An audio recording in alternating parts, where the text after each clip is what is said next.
Alex McCabe, 1440 Main Street, Livingston, California.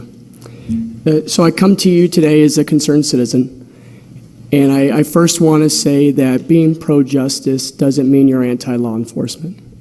Here in Livingston, I think we have some of the greatest law enforcement officers I've ever had the privilege to meet. True public servants who I know are going to be the first in there to do their best to protect us and to keep us safe, and I respect them and I admire them. That being said, I'm ignorant. I sometimes need to be talked to like I'm a small child or a golden retriever for me to understand things.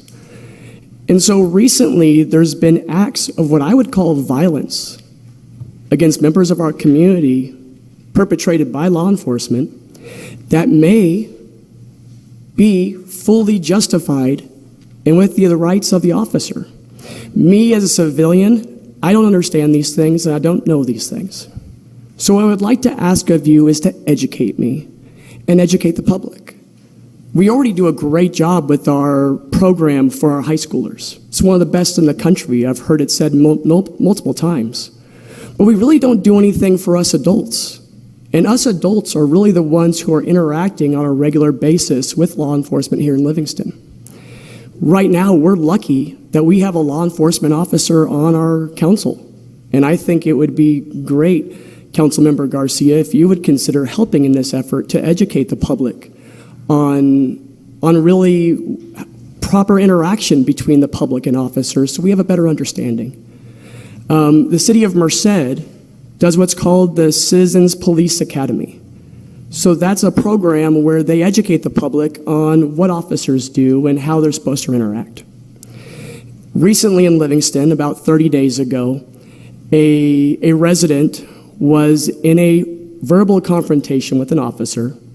He had his hand clenched in a fist, and he made a step forward of about an inch. The officer then threw this young man to the ground, and then the other officer came up. They both put their body on him, causing bodily harm. I've seen the photographs of the bruises on his body. He was detained, but not charged with anything. It's kind of weird. Usually you would think that if someone did something to warrant being thrown to the ground. 30 seconds, Mr. McCabe. 30 seconds? Gosh, okay. Please educate us. We did a Freedom of Information Act request for the video. The video was not given. Nothing was told to the public. What was told to the public is that if you have a fist, an officer has the right to knock you down, detain you. I don't think that's the truth, so I want to be educated.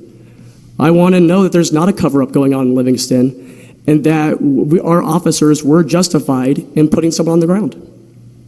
Educate me, please. Thank you. Thank you. Catherine, there was a mic in the back. I got a little adrenaline going. There you go. I'm going to make a follow-up. I have members of my family who are in law enforcement and have been in law enforcement.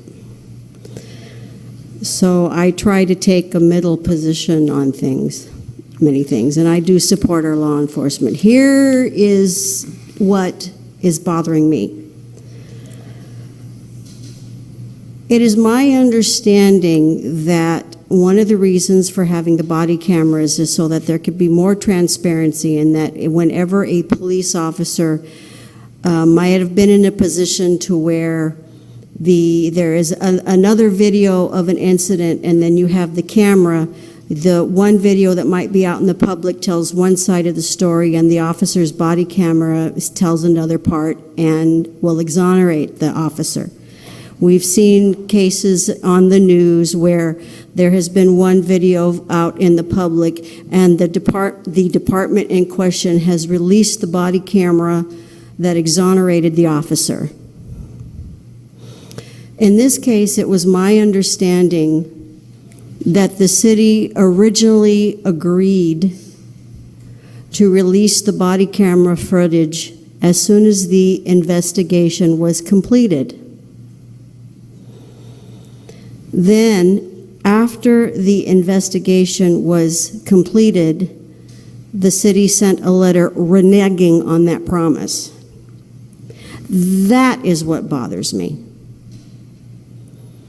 If you tell me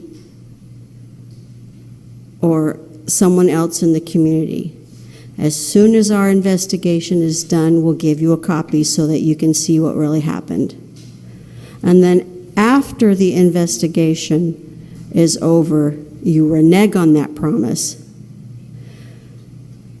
Even if that officer is 100% justified in his actions or his or her actions, it gives the awful impression that there is something being hidden. And that is what is troubling me as an advocate for transparency. 30 seconds. First you're told we'll release the camera footage as soon as the investigation is over. Then we changed our mind, we're not going to do it. As an advocate for transparency, that bothers me.